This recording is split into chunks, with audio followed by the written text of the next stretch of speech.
Interestingly enough, the imposition of tariffs in 2019 during President Trump's first term was also a threat that he posed to then President Lopez Obrador if the Mexican government didn't do more to stop the flow of migrants towards the United States.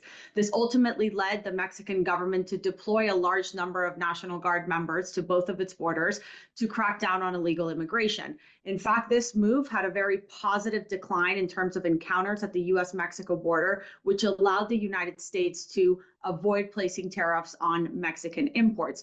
And so this time around, Donald Trump has a really good precedent to base his decisions off.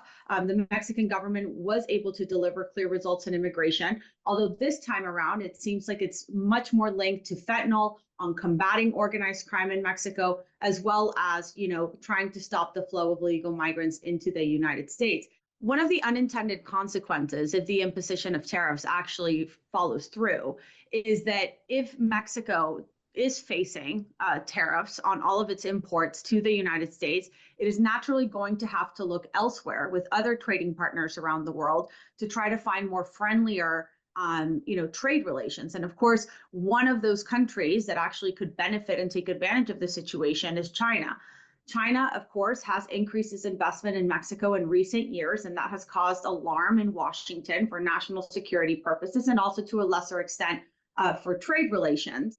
That said, it would be really difficult today, not to say that it would be impossible in the near future, for Mexico to really deviate from its relationship with its North American partners. And that is because since the USMCA came into force and its predecessor, NAFTA, as time has passed, regional supply chains are completely interdependent, they're interconnected. And in order to actually disrupt these supply chains, it would take a lot of time.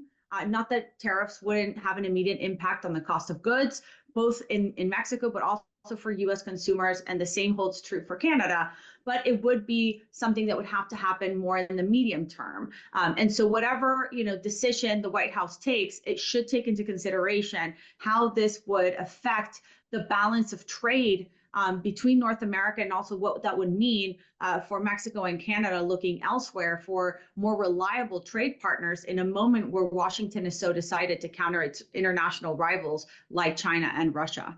Canada, Mexico are very hopeful that they will be able to bolster their border enforcement, that they have increased the presence of National Guard members on its borders, and that will hopefully appease Donald Trump's sort of concerns on drug trafficking as well as on immigration.